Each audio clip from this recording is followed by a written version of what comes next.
First Missouri Bank, 455 Sandbar Drive in Kearney. The phone number is 816-903-9010. First Missouri Bank. We're passionate about helping people create a brighter financial future in the communities we call home.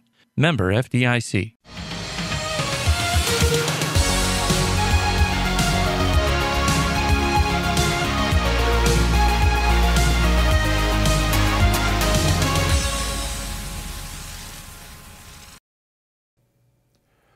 Good evening and welcome to the KPGZ Newsroom for your weekly news recap. I'm Jim Dickerson. We begin tonight with a follow-up to a story we brought you last week as we reported the August 4th primary election results came under scrutiny when discrepancies were identified by Democratic candidate for Western Commissioner John Carpenter. Carpenter noticed potential errors when a review published by the Clay County Board of Election Commissioners showed that he received 0 votes in certain precincts and his opponent, Kathy Reinhardt, received 100% of the votes in a majority of reporting precincts. Following the election, Patty Lamb of the Board of Election Commissioners stated there was a programming error in the tabulators that affected some of the races. As a result, a recount was conducted on August 6th, and following the recount, John Carpenter emerged as the winner for the Democratic candidate for Western Commissioner going into the November general election. Although some percentages changed in other races, it did not affect the winners in any of the other primary races. An accident involving a motorcycle, which occurred on US 69 and Highway 92 near Excelsior Springs, injured one person and killed another on Saturday, August 8th. The Missouri Highway Patrol reported that the crash occurred when a Honda Civic attempted to turn left from northbound US 69 onto westbound Missouri 92 into the path of a Harley-Davidson motorcycle.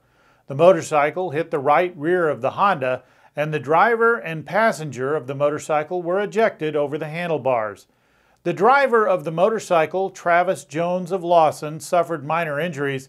The passenger of the motorcycle, Emily Locke, 33, also of Lawson, was transported to Excelsior Springs Hospital where she was pronounced dead. The driver of the car was not injured. This crash is the 8th fatality crash for the month in the Missouri Highway Patrol's Troop A area and the 129th fatality in 2020. The Platte Clay Electric Cooperative helped deliver the miracle of electricity to a remote village in Guatemala during 2 separate trips this winter.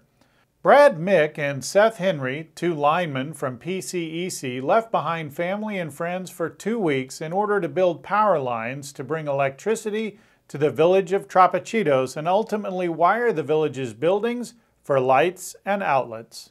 So the first phase of this project was the one I went on. And we built the high line from village to village, 2¼ miles, and we strung some of the secondaries, hung 4 of the 5 transformers, and then we were able to have some extra time. We got done a little bit early, and we were able to wire their school, principal's office, a community kitchen, and some other things. And we actually took it all the way into the house, set meters, put plug-ins, light switches, lights, everything. On our trip, we had strung the wire from the transformer pole to the meter, and we wired the inside of the huts up. They, or I call it a hut, their home, right? Yeah. Received 4 lights, 2 light switches, and 2 outlets. Yeah. And so once we started getting everybody's power on, and they started being able to turn the switch on, see the lights, after a few days of that, and when you just sit back and, they all want to come and try to talk or interact with you, you get to see the appreciation from the villagers and, how happy they are to have it.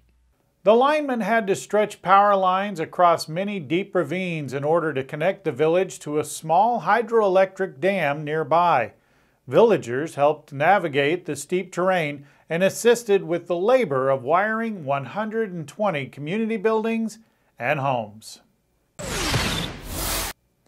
Let's take a look at our weekend weather. This weekend we can expect cooler temperatures As we head into the weekend, look for partly cloudy skies tomorrow with a high around 90, and then on Saturday and Sunday it will be sunny, but the highs will be in the mid-80s.